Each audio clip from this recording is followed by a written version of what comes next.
बात बहुत पुरानी है। एक राजा था जिसकी 4 रानियां थी। राजा और चारों रानियों को यह दुख था कि उनकी कोई संतान नहीं थी।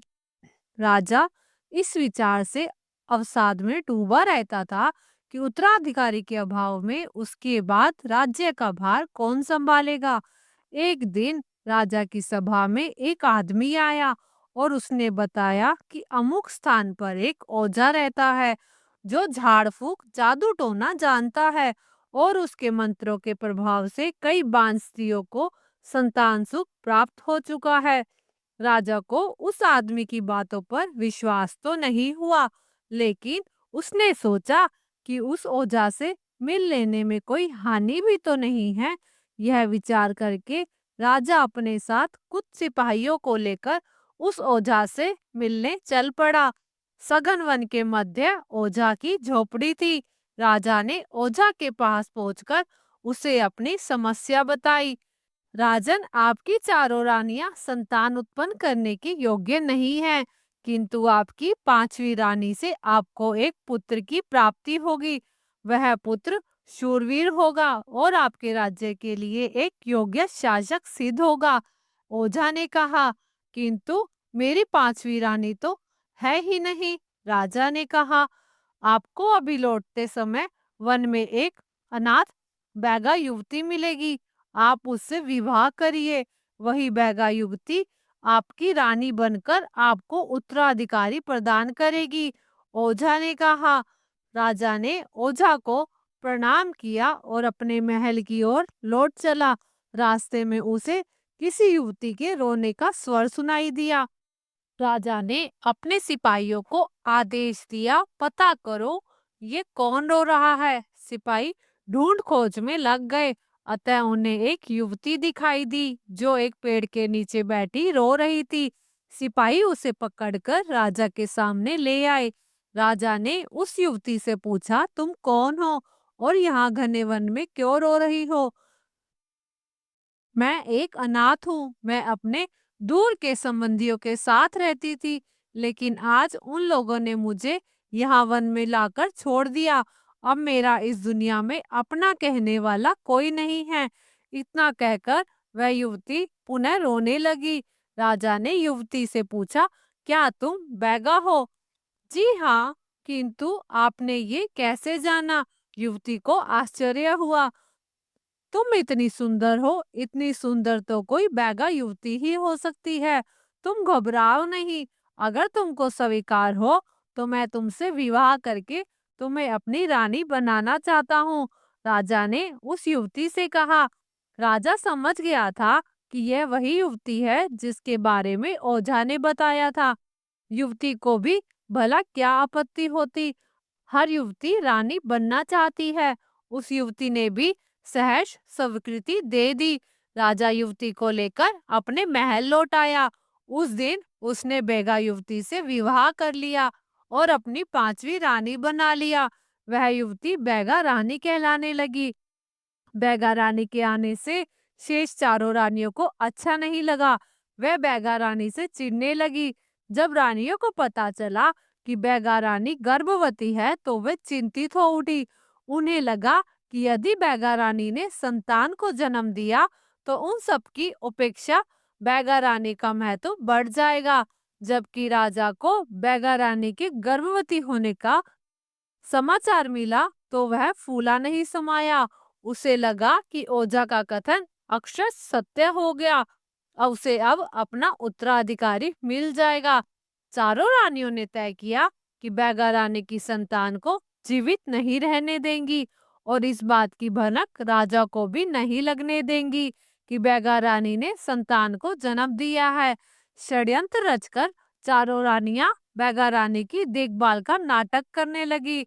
संतान के जन्म का समय आया तो पहली रानी राजा के पास पहुंची। महाराज, अब वो शुभ घड़ी आ गई है जब इस राज्य को भावी राजा मिलेगा। पहली रानी ने कहा, ऐसे शुभ अवसर पर आपको महल से बाहर जाकर दीन दुखियों को दान दक्षिणा देनी चाहिए। तुम ठीक कहती हो। राजा को अपनी पहली रानी की बात उचित लगी। उसने अपने सेवकों को बुलाया और दान दक्षिणा देने महल से बाहर चला गया। चारों रानियां यही तो चाहती थी कि बैगा रानी जब संतान को जन्म दे उस समय राजा महल में न रहे। राजा के जाने के बाद दूसरी रानी बैगा रानी के पास पहुंची और बोली, बहन, हम चाहती हैं कि तुम्हारी संतान को जन्म लेते समय कोई कष्ट ना हो, इसलिए तुम ऐसा करो कि धान के कोठे के छेद में अपना सिर डालकर बैठ जाओ। इससे तुम्हारी संतान स्वस्थ रहेगी। दूसरी रानी ने बैगा रानी से कहा।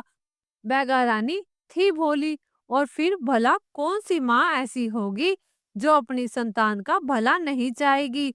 बैगा रानी ने दूसरी रानी की बात मान ली और धान के कोठे के छेद में अपना सिर डालकर बैठ गई।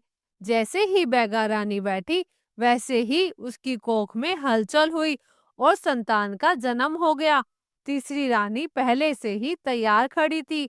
उसने बैगा रानी की संतान को, जो कि एक सुंदर पुत्र था, उठाकर चौथी रानी को सौंप दिया और पुत्र के स्थान पर एक गोल पत्थर रख दिया।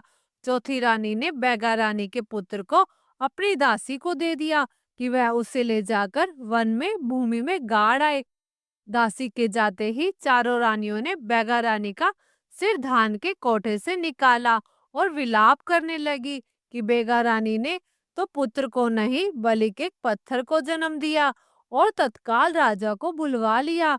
राजा ने पुत्र के स्थान पर जब पत्थर देखा तो वो आग बबूला हो उठा। उसे लगा कि ओझा ने उसे मूर्ख बनाया है और किसी डायन या चुड़ैल को उसके मत्थे मढ़ दिया है, अन्यथा कोई भी स्त्री किसी पत्थर को कैसे जन्म दे सकती है। राजा ने बैगा रानी को महल से निकाल दिया और वापस वन में भेज दिया। बैगा रानी के पास पुत्र के पैदा होने का कोई सबूत नहीं था, और अब वह क्या ही कर सकती थी। उसने भी राजा की आज्ञा को चुपचाप स्वीकार कर लिया और दुखी मन से वन में चली गई। इसके बाद चारों रानियों ने राजा को समझाया कि हमें प्रजा को ये नहीं बताना चाहिए कि उसने एक पत्थर को जन्म दिया, अन्यथा प्रजा के मन पर इसका बुरा प्रभाव पड़ेगा। इसलिए हम यह घोषित कर देना चाहिए कि बैगा रानी बच्चे को जन्म देते समय मर गई और उसका बच्चा भी नहीं बचा। राजा ने पूछा, लेकिन हम बैगा रानी के शव के बदले किसका अंतिम संस्कार करेंगे?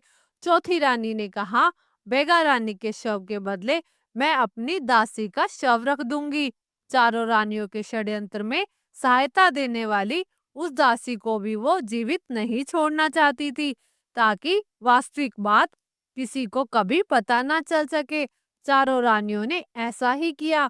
बैगा रानी के शव के बदले दासी का शव रख दिया और धूमधाम से उसका अंतिम संस्कार करा। उधर जब दासी बैगा रानी के पुत्र को भूमि में गाड़ रही थी तो उसका यह कृत्य एक शेरनी ने देख लिया था। दासी के जाने के बाद शेरनी ने भूमि से बैगा रानी के पुत्र को निकाला और अपने साथ अपनी गुफा में ले आई, और शेरनी ने अपने शावकों से कहा, लो, मैं तुम लोगों के लिए एक छोटा भाई लाई हूँ। शेरनी के 4 शावक थे। चारों अपने छोटे भाई के रूप में बैगा राजकुमार को देखकर बहुत प्रसन्न हुए। शेरनी भी अपने शावकों के साथ बैगा राजकुमार का लालन पालन करने लगी। धीरे धीरे बैगा राजकुमार और शावक बड़े हो गए। बैगा राजकुमार एक सुंदर युवक बन गया और शावक बलशाली शेरों के रूप में विकसित हो गए। एक दिन बैगा राजकुमार ने अपनी शेरनी माँ से कहा कि मुझे एक धनुष बाण दिला दो, जिससे मैं पूरे परिवार के लिए शिकार किया करूंगा। शेरनी बैगा राजकुमार के लिए धनुष बाण बनवाने लोहार के पास पहुंची। लोहार ने एक बहुत बड़ा और भारी भरकम धनुष बना दिया। शेरनी ने धनुष बाण बैगा राजकुमार को दे दिया। उस दिन से बैगा राजकुमार अपने पूरे परिवार के लिए शिकार करने लगा। एक दिन राजा का एक सिपाही भटकता हुआ वन में आ पहुंचा। उसने बैगा राजकुमार को धनुष बाण के साथ शिकार करते देखा। इतना बड़ा धनुष बाण उसने पहले कभी नहीं देखा था। उसने ये विचार किया, यदि यह धनुष बाण मैं अपने राजा को भेंट करूं तो वह मुझे बहुत सारा इनाम देगा। इस लोभ में पड़कर सिपाही ने बैगा राजकुमार का पीछा किया।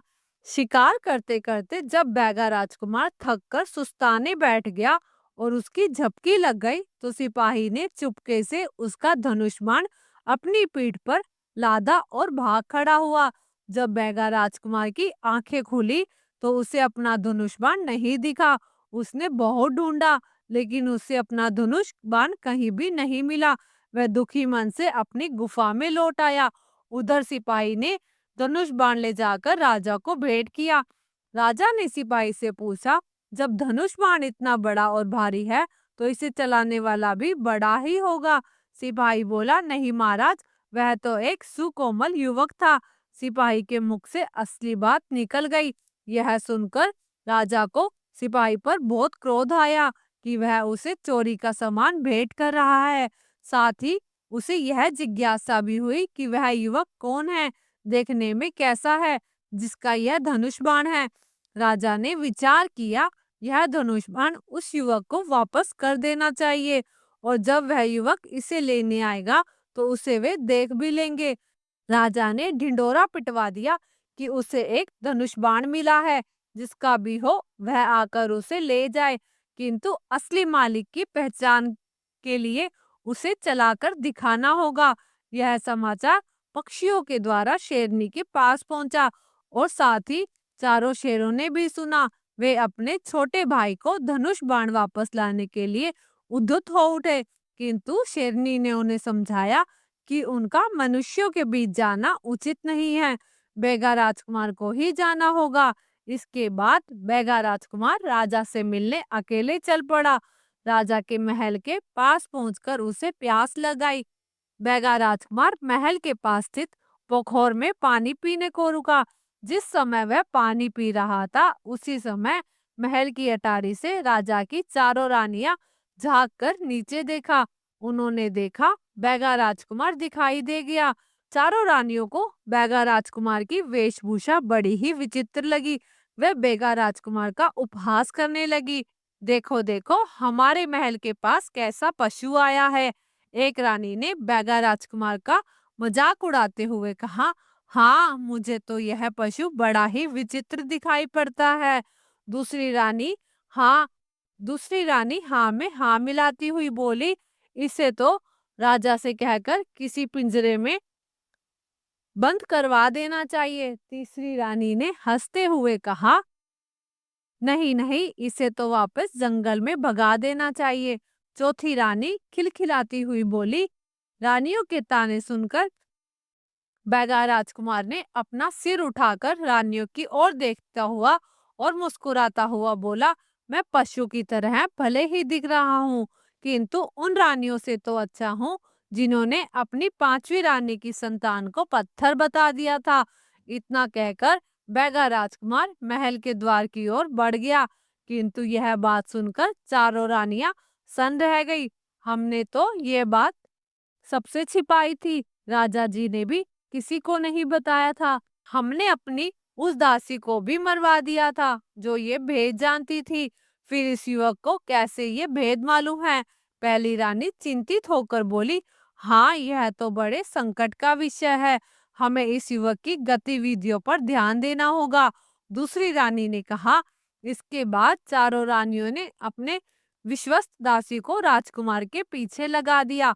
कुछ देर बाद दासी ने आकर रानियों को बताया कि वह युवक धनुष बाण चलाने आया है।